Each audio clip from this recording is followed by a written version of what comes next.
Šoreiz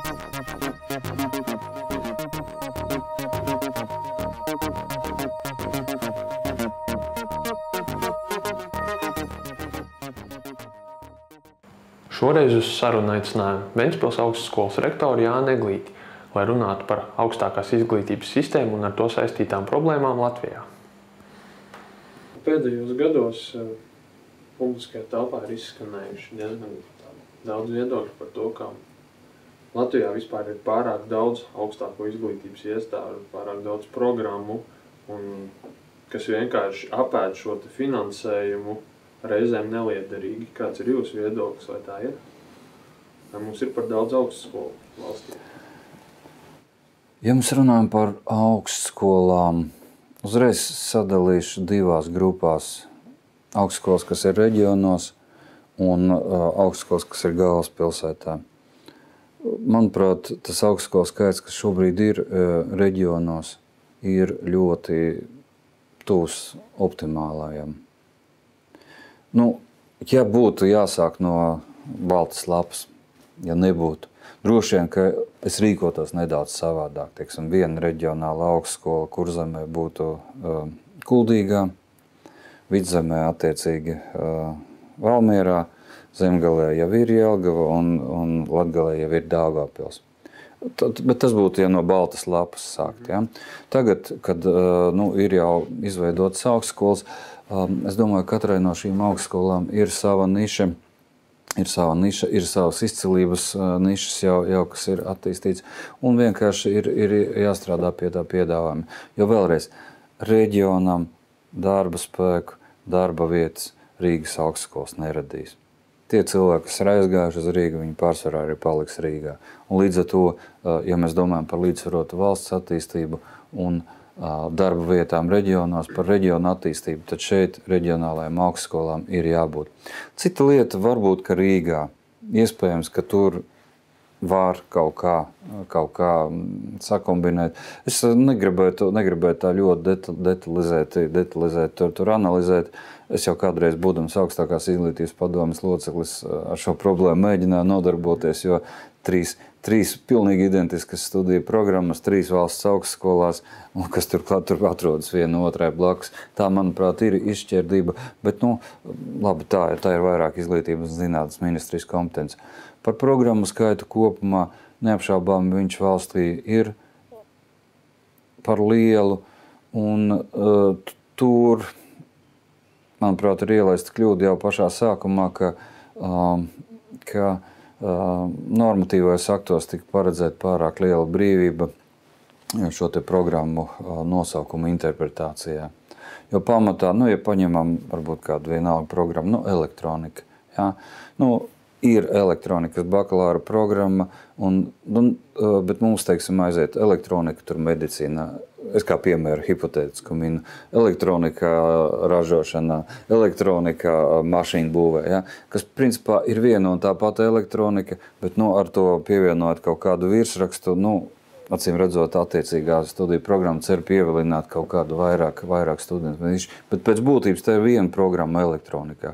Un ja mums lūk visas šīs vadības zinības, ekonomikas un vadības zinības, ekonomikas un pārvaldības un vadības zinības programmas, pēc būtības jau viņas ir gandrīz viens un tas pats, bet ir dažādi nosaukumi. Un te rodas tā problēma, tā programma lielā daudzveidība, kas, protams, ir valstī, manuprāt, ļoti liela valsts līdzekļu izšķērdēšana ir daudzais valsts augstskolu filiāļu skaits visās pilsētās.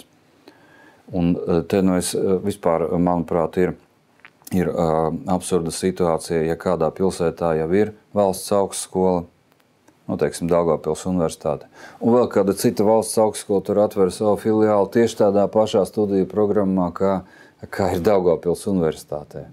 Manuprāt, kliedzoša līdzekļu izšķērdēšana. Kādas varbūt ir, teiksim, būtiskākās atšķirības reģionālām augstskolām un augstskolām Rīgā? Ir kaut kādi punkti, kas ir, varbūt tur vilkt kaut kāds paralēls vai kaut kāds atšķirības? Es domāju, ka nav kvalitatīvu atšķirību. Laba augstskola var būt gan Rīgā, gan reģionā. Ļoti bieži Latvijā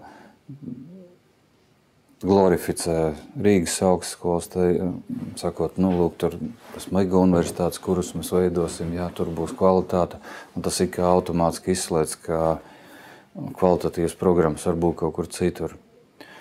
Es domāju, ka, protams, atšķirīgs ir nedaudz auditorijas. Reģionālās augstskolas mēs darbojamies ar mērķi, lai tie studenti, kas absolvē mūsu studiju programmas, lai viņi paliek reģionā, lai viņi veido savu biznesu šeit, lai viņi turpina pētniecisko un zinātnisko darbu augstskolā un lai šeit palielina to cilvēku kapitālu un vispār vairo arī fizisko kapitālu. Rīgas augstskolas, domāju, manuprāt, viņas tik ļoti neuztrauc par to, ko dara viņa absolventi, jo viņiem nav tik svarīgs šis mērķi tirgus, šis konkrētais reģionālās attīstības jautājums. Es uzskatu, ka mūsu reģionālā augstskola galvenā misija ir tieši šī reģionālā attīstība. Protams, kā jau es teicu, uzturot nesliktāku kvalitāti, kā tas ir galvaspilsētas augstskolās. Kādi ir šie te varbūt paņēmieni, protams, piesiets neviens nav pie šīs savas reģionālās augstskolas pēc absolvēšanas, kādi ir šie te varbūt jūs paņēmieni, ar ko jūs mudināt jūs absolventus palikt šeit, vai jūs vienkārši radāt viņiem tādu vidi, lai viņi vēlētos šeit palikt, kā jūs strādājat pie tā, lai neaizbraukt projām, turpinātu ieguldīt savu darbu reģiona attīstībā? Jā, šeit ir vairāki aspekti. Pirmais, ko mēs augstskolā, uz ko mēs rosinām savus studentus, būt darba vietu radītājiem. Mēs visi dzīvojam joprojām, arī manas paudzes cilvēki un arī daudz jaunāki cilvēki ar šo no sociālismu pārmantoto domu. Es pabeidzu skolu, pabeidzu augstskolu, kur man ir darbs. Un šīs darba vietas, viņas nerodas ne no kādam viņas ir jārada. Protams, ka attīstītajās Eiropas Savienības valstīs, kur tirgus ekonomika ir darbojusies jau gadu simtiem, skaidrs, ka biznesa sektors ir attīstīts un liels, un tur ir šīs darba vietas. Mūsu lielākā problēma un izaicinājums ir tas, ka mums pašiem šīs darba vietas ir jārada.